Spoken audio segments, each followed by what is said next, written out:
$2.5 million. Can you even imagine that? For one 19-year-old kid. When I saw the rumors, my jaw literally hit the floor. What's up, everyone? And today we've got an absolute banger of a topic that just blew up the entire CS scene. Of course, talking about our young prodigy, Ilya Osipov, and his loud move from G2 to Team Falcons. This, my friends, is the transfer of the century, no less. We're gonna break it all down. How this happened, who betrayed whom, what the fans are raging about, and what to expect from these Falcons of yours and the poor G2. So grab yourself something tasty, get comfy, let's dive into this Saudi fairy tale.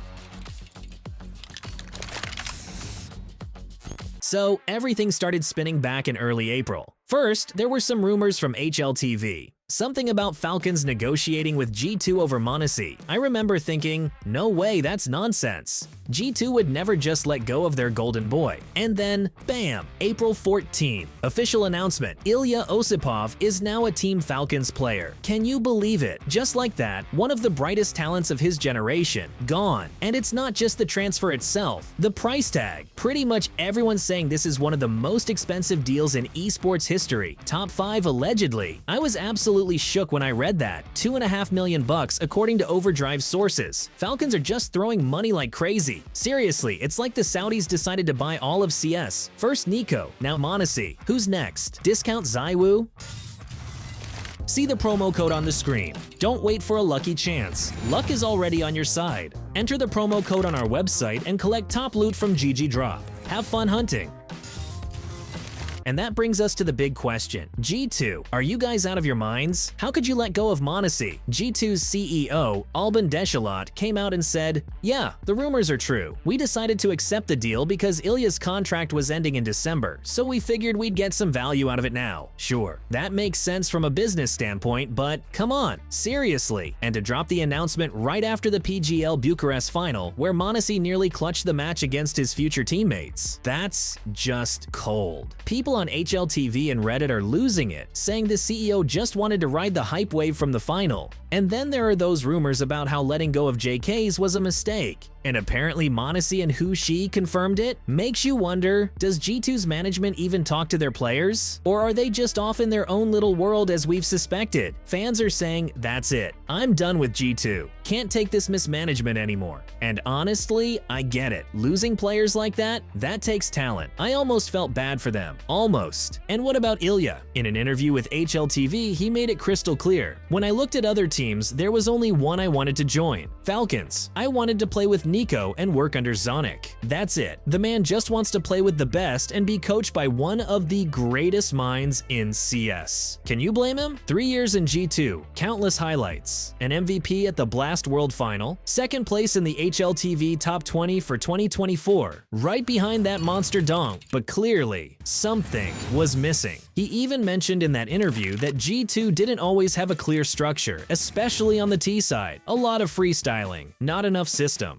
And apparently, Ilya wanted structure, the kind Zonic is famous for building. And come on, reuniting with NiKo? That's just straight fire. We've already seen what that duo was capable of back in G2, remember? So yeah, looks like m0NESY picked the project that actually has vision. With people he trusts and wants to work with. Mad respect. Can't argue with that. Now, the community reaction. Oh boy, that's a whole saga on its own. Like I said, G2 fans are livid. They're throwing lightning bolts at the management, saying they blew it, ruined the team. The comment sections on Reddit and HLTV are just pain and salt everywhere. It's wild out there. But of course, others are having a laugh. Vitality instantly dropped a meme. At last, a worthy opponent, hinting that Falcons might now be a serious threat. HLTV users started calling m0NESY the Kevin Durant of CS, comparing his move to KD's infamous super team jump. And my favorite? A spicy little roast from Rops himself, finally free from that terrible organization. Short, savage, legendary. A lot of people are showing love m0NESY too, wishing him luck, saying he deserves it. But let's be real, some are terrified. Rumor has it even ZywOo said something like, now I'm scared of Falcons. Who knows what madness they'll pull off by the end of the year. And yeah, everyone's still talking about the money. $2 to $2.5 million?